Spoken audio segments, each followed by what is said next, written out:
Pardon, soyez correct. Je n'étais pas obligé de m'arrêter pour vous écouter. Mais vous avez tort de réagir comme ça. Parce que j'en ai marre. Mais nous, on n'en a pas marre. Vous croyez que ma vie, c'est d'être derrière vous parce que vous êtes des désordonnés? Vous croyez que ça, c'est mon métier? Hein? Vous voulez continuer de pisser dans les rues, de venir faire la cuisine dans les rues? Et vous dites que vous souffrez. C'est tout ce que vous avez à la bouche. Mettez de l'ordre dans vos affaires et vous n'aurez plus à souffrir. Ce n'est pas une lutte qui date d'aujourd'hui. Le gouvernement, dès son avènement en 2016, a entrepris ce travail. Donc ce n'est pas nouveau. C'est l'opiniâtreté des rebelles qui fait que nous sommes constamment sur le terrain alors que nous pourrions être occupés à d'autres tâches pour améliorer les conditions de vie des Béninois, des Béninoises. Mais cette opiniâtreté ne doit pas nous confiner à l'inaction. Nous serons aussi opiniâtres que les rebelles jusqu'à ce que nous obtenions une tolérance zéro pour l'occupation illégale des trottoirs.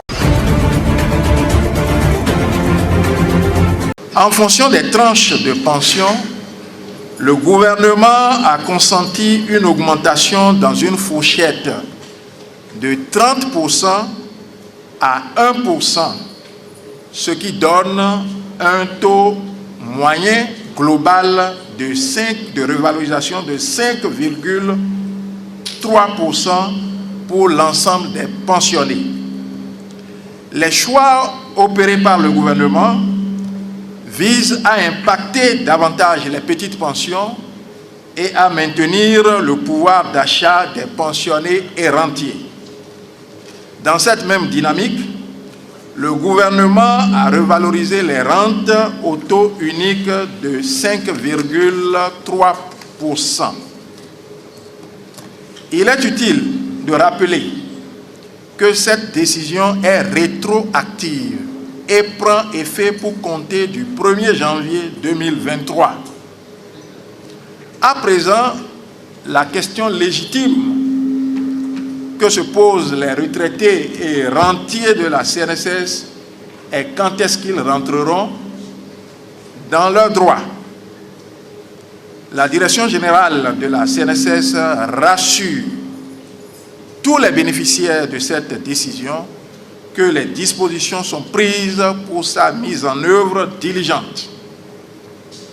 Elle s'engage ainsi à liquider sans délai les droits acquis par ces pensionnés et rentiers et à les mettre en paiement à la fin de ce mois de septembre 2023.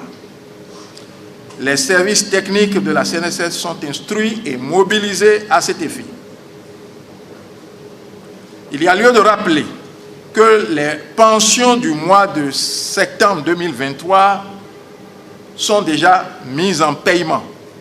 Donc les pensionnés constateront les rappels induits par cette mesure au titre des 9 mois échus à la fin de ce mois. La sécurité des patients est un enjeu mondial.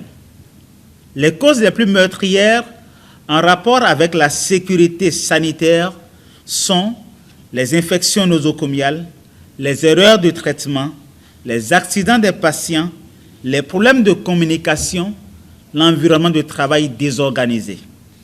En Afrique, les infections nosocomiales représentent la 3e cause de mortalité maternelle, la 2e cause de mortalité néonatale précoce et la 1re cause de morbidité post-opératoire, et leur prévalence varie entre 10 et 60%.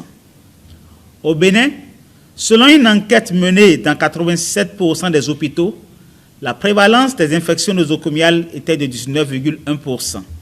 En 2019, la 72e Assemblée générale de l'Organisation mondiale de la santé a institué par sa résolution d'OVHA 72.6 intitulée Action mondiale pour la sécurité des patients, la célébration de la Journée mondiale de la sécurité des patients le 17 septembre de chaque année. En choisissant ce jour, l'Organisation mondiale de la santé entend sensibiliser le public et l'amener à collaborer. Elle ambitionne également mieux informer la communauté internationale, œuvrer en faveur de la solidarité mondiale et inciter les États membres à prendre des mesures pour promouvoir la sécurité des patients et réduire les préjudices qu'ils subissent. Dans le cadre de la célébration de cette année 2023, l'Organisation mondiale de la santé a choisi pour thème « Faire des patients les acteurs de leur propre sécurité ». Le but visé à travers le thème choisi cette année est de mieux impliquer les patients, leurs familles et les soignants dans les actions de réduction des risques en milieu de soins. En effet, lorsque les patients sont associés en tant que partenaires aux soins qu'ils reçoivent, les résultats sanitaires s'en trouvent nettement améliorés. Ainsi, l'OMS, dans le cadre de la mise en œuvre du plan d'action mondial pour la sécurité des patients 2021-2030, a fait de la collaboration des patients et des familles la principale stratégie pour éliminer les préjudices évitables en milieu médical. En organisant ces journées, l'ODEM illustre parfaitement la volonté et sa détermination d'œuvrer pour une dynamique professionnelle de la presse béninoise.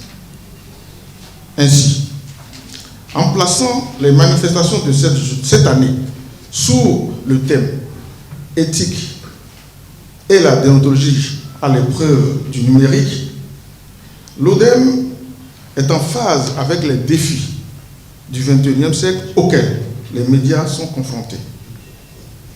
En effet, la révolution des nouvelles technologies de l'information et de la communication, avec cette révolution, le journaliste est impacté au point où le numérique l'oblige à s'y adapter en adoptant désormais une posture qui l'amène dorénavant dans l'exercice de sa profession à faire preuve, outre le professionnalisme, la responsabilité, mais en plus de technicité. Toute chose qui permettra aux journalistes, aux communicants, j'allais dire, de s'armer contre toute entreprise qui viserait à compromettre la paix, la sécurité, tous utiles au bien-être économique et social. Il est important pour chaque professionnel de médias de faire preuve de responsabilité dans le traitement de l'information. Cette responsabilité passe par le respect du code d'éthique et de déontologie, car il est important de savoir que la déontologie dans le traitement de l'actualité protège aussi bien le professionnel, les professionnels de l'information que le public. Le respect de la déontologie garantit des comportements éthiques et des publications saines dans le respect de la personne humaine et de la vérité des faits. C'est pourquoi l'Assemblée spéciale salue cette initiative de l'ODEM et encourage et invite chaque acteur de médias à se mobiliser partout sur l'ensemble du territoire national, puisque le programme est prévu ainsi pour la réussite de ces activités.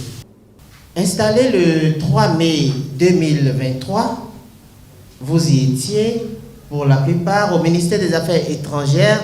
L'ODEM 9e mandature a bouclé 4 mois d'activité. Le 3 septembre dernier, nous avions pris l'engagement solennel de faire de notre institution commune un miroir de crédibilité, d'engagement professionnel, d'innovation qualitative, et ceci avec le soutien de chacun et de chacune de vous. Et vous étiez là avec nous pendant ces 4 mois, nous vous en remercions.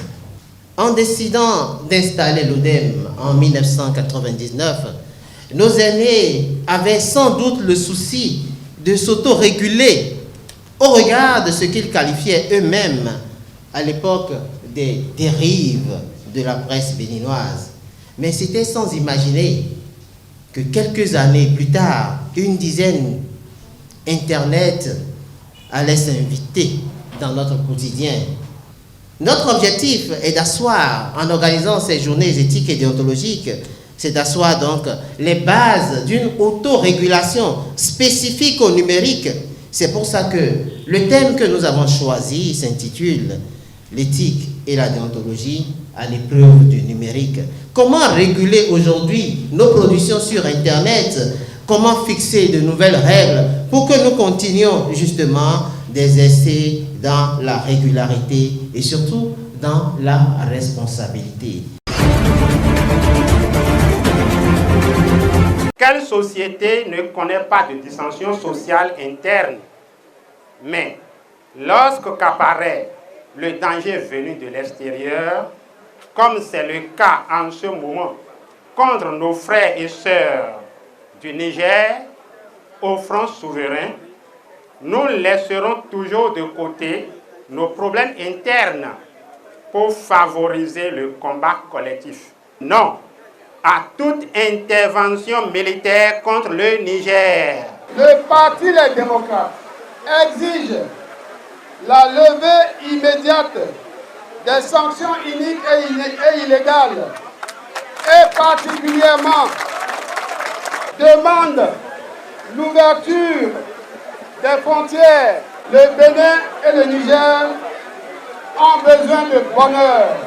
Ils ont besoin de se parler, de se visiter et de commercer. Les conflits, même s'ils sont nés de bonnes intentions, laissent des cicatrices profondes et durables sur notre peuple.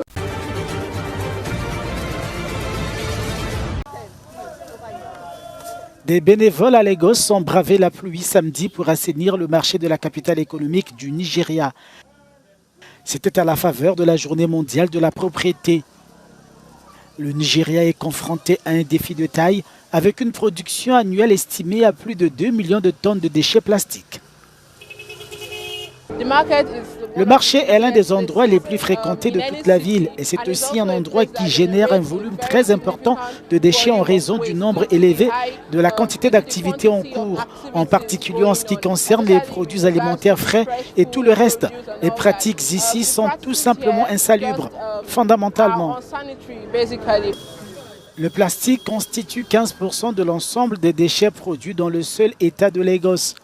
Les volontaires de Sesti Vibes, important groupe de défense de l'environnement, joue aussi la carte de la pédagogie. Ce que nous faisons dans notre plaidoyer, c'est éduquer les membres de la communauté, les femmes et les hommes du marché en l'occurrence, sur les dangers du plastique, puis les former ou les éduquer sur la façon dont ils peuvent se débarrasser correctement de leur plastique en le recyclant et aussi les initier à des produits alternatifs. Je suis très heureuse qu'il soit venu nettoyer notre marché aujourd'hui et qu'il nous ait parlé de la nécessité de garder notre environnement propre et d'arrêter de jeter nos déchets dans les caniveaux. La journée mondiale du nettoyage est célébrée chaque année le 3e samedi de septembre. Elle invite les volontaires à nettoyer leur quartier et ses environs, soulignant l'importance de l'action collective pour un environnement plus propre et plus sain.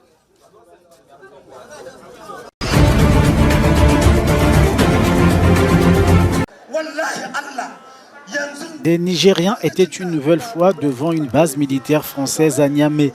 Des milliers de jeunes ont exigé le départ des 1500 soldats français présents sur leur sol, alors que les relations entre Paris et Niamey sont au point mort depuis le coup d'État contre Mohamed Bazoum le 26 juillet. On dit que nous sommes les derniers au monde. Mais par comment? Et on les a sachés, ils refusent de partir. Ils sont en train de pourrir là-bas. Nous, on ne va pas les lâcher jusqu'à le jour qu'ils vont quitter.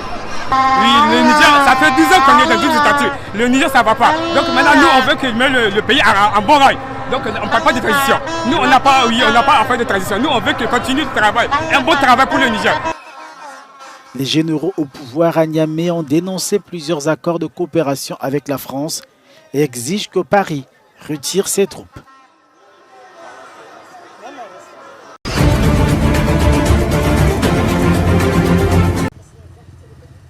L'ambassadeur de France au Niger est pris en otage, a déclaré Emmanuel Macron vendredi. Pour le président français, Sylvain Ité est privé de nourriture et de mouvement par les militaires au pouvoir à Niamey. La junte avait invité le diplomate français à quitter le pays le mois dernier. Quant au Niger, au moment où je vous parle, nous avons un ambassadeur et des membres diplomatiques qui sont pris en otage littéralement à l'ambassade de France. Et on empêche de livrer la nourriture. Ils mangent avec des rations militaires. Et ils restent là parce que simplement la France, soutenant la démocratie et considérant qu'il n'y a pas de double standard à avoir pour l'Afrique, considère que le président Bazoum, retenu en otage chez lui, est le président légitimement élu. Comment voulez-vous que nous délivrions des visas ou faisions de la coopération culturelle quand vous n'avez plus la possibilité même pour un ambassadeur de sortir, qu'il est persona non grata et qu'on refuse qu'il puisse s'animer? Paris ne reconnaît toujours pas le pouvoir des militaires issus du coup d'État du 26 juillet. Pour Emmanuel Macron, Mohamed Bazoum demeure l'autorité légitime du Niger.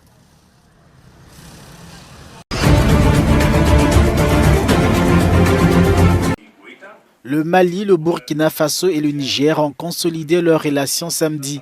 Les trois pays du Sahel ont signé à Bamako une charte établissant une alliance défensive. L'initiative a pour but d'établir une architecture de défense collective et d'assistance mutuelle, selon l'annonce faite par les autorités maliennes. Les parties contractantes s'engagent à lutter contre le terrorisme sous toutes ses formes et la criminalité en bande organisée dans l'espace commun de l'Alliance. La charte du Liptako-Gourma crée l'Alliance des États du Sahel. La région du Liptako-Gourma, où se rejoignent les frontières du Mali, du Burkina Faso et du Niger, a été ravagée par le djihadisme, mais la coopération économique est aussi en ligne de mire. Bien sûr, tout commence par la sécurité, mais les chefs d'État doivent aussi penser aux questions économiques, au rapprochement de différents pays, à la facilitation des échanges entre nos différentes populations. Toutes ces questions seront ajoutées à la charte dans les jours à venir. Mali, Burkina Faso et Niger, les trois pays ont la particularité d'être dirigés par des régimes militaires issus des coups d'État, des juntes qui ont décidé de réviser les relations entre leur pays et la France.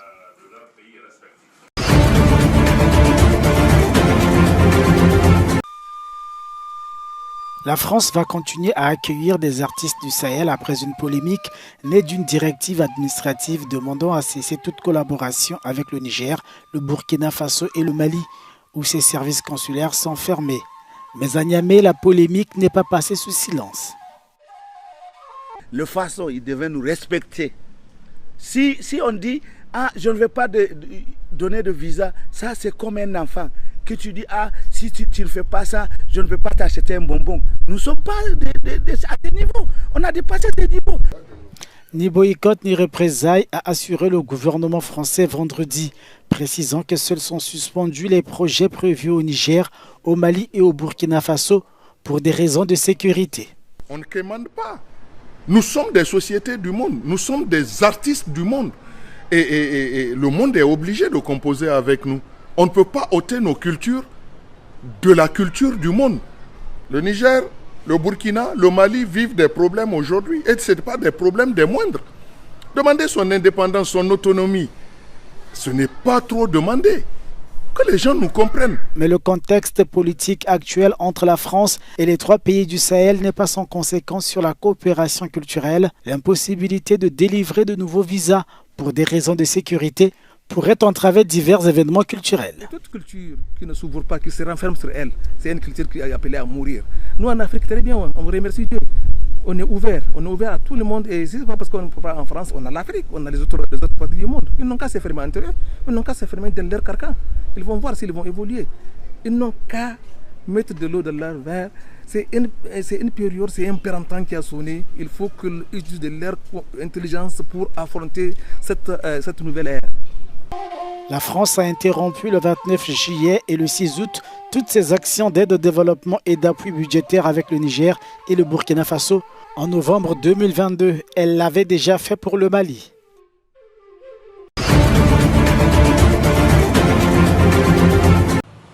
Alors que se déroule le week-end contre les combustibles fossiles à l'échelle mondiale, à Goma, dans l'est de la RDC, des activistes ont battu le macadam contre le projet du gouvernement d'exploiter 30 blocs de pétrole et de gaz. L'environnement doit être préservé sous toutes ses formes. Le pétrole, c'est un danger pour la population. Nous avons l'exemple de Moanda, nous avons l'exemple de Ogoni au Nigeria, où le peuple est appauvri aujourd'hui par l'exploitation du pétrole au détriment des multinationales. Voilà pourquoi aujourd'hui, la population du Nord Kivu, à travers cette marche, montre son mécontentement contre le pétrole. L'année dernière, Kinshasa a provoqué un tollé à l'échelle internationale en mettant aux enchères 30 blocs pétroliers et gaziers, dont 13 traversant des zones protégées et des parcs nationaux. La plus grande partie de l'écosystème mondial survit ou bien subsiste grâce à ce que nous avons en RDC. Et si nous procédons, et si la RDC procède à la vente des 30 blocs pétroliers, cela va seulement non détruire l'écosystème congolais, mais aussi l'écosystème mondial. La forêt du bassin du Congo absorbe 1,5 milliard de tonnes de dioxyde de carbone, soit environ 4% des émissions mondiales. Les forages pétroliers et gaziers vont donc provoquer la libération de ces gaz dans l'atmosphère. Tous ces gens qui se trouvent aujourd'hui à New York, qui partent pour parler de l'avenir sur le plan écologique, leur dire qu'au Congo, on a lancé la vente de blocs pétroliers. Or, aujourd'hui, l'humanité est en train de combattre les industries de fossiles. Mais alors que les compensations financières promises par les grands pollueurs se font toujours attendre, la tentation d'exploiter les puits carbone gagne du terrain dans plusieurs pays.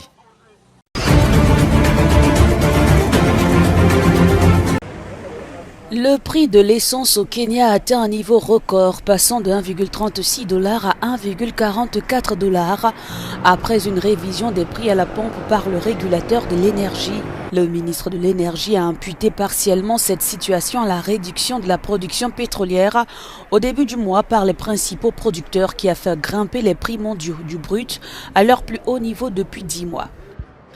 De plus, les prix à la pompe ont augmenté avec la suppression des subventions conformément aux demandes du Fonds monétaire international et le doublement de la TVA sur les produits pétroliers dans le cadre d'une loi de finances qui a été promulguée en juin dernier. Bien que l'inflation au Kenya soit tombée à 6,7% en août au cours de l'année écoulée, les prix de l'essence ont augmenté de 22%. L'électricité de près de 50% et les produits de première nécessité comme le sucre et les haricots de 61% et 30% respectivement. De nombreux médias locaux accusent le gouvernement de préparer de nouvelles hausses d'impôts sur la TVA et les taxes visant les agriculteurs et les propriétaires de véhicules.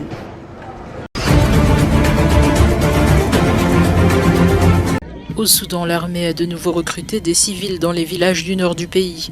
Encouragés par tout le village de Wadi Hamid, ces jeunes recrues ont défilé arborant des t-shirts de football avant de participer à leur premier entraînement militaire. En près de 5 mois, le conflit soudanais a fait au moins 7500 morts. Le bilan réel pourrait être bien supérieur car de nombreuses zones du pays sont totalement coupées du monde et les deux camps refusent de communiquer leurs pertes. Les combats concentrés principalement à Khartoum et au Darfour, vaste région de l'ouest du pays frontalière du Tchad, ont également poussé près de 5 millions de personnes à fuir leur habitation. La question de l'armement des civils qui plongerait le pays dans la guerre civile fait débat depuis des semaines. Au Darfour, une vaste région de l'ouest du pays frontalière du Tchad, des civils armés ont déjà participé au combat, de même que des combattants tribaux. Les Janjaouides, des miliciens arabes qui forment le gros des troupes des forces de soutien rapide, avaient mené dans les années 2000 sous le commandement du général Daglo la politique de la terre brûlée au Darfour, pillant, violant et tuant des membres d'ethnies non arabes pour le compte du dictateur Omar el-Béchir.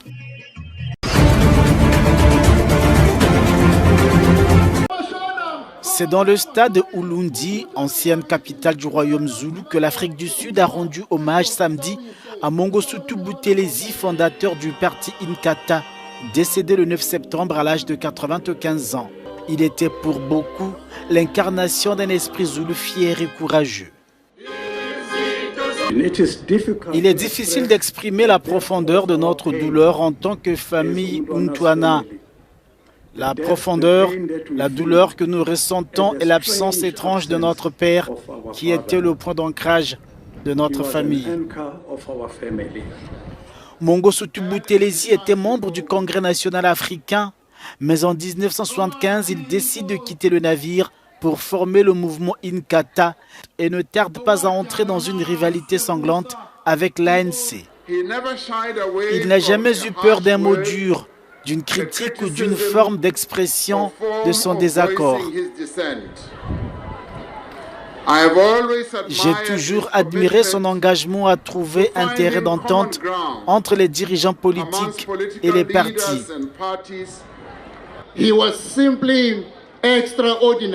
Il était simplement extraordinaire. Il a fait face à l'immense douleur d'être injustement vilipendé par les dirigeants, même dont il exerçait le mandat, et pourtant, il a refusé d'abandonner. Pour certains, l'héritage de Boutelesi restera un sujet de débat en Afrique du Sud, tant il était accusé d'avoir voulu saper la lutte contre l'apartheid.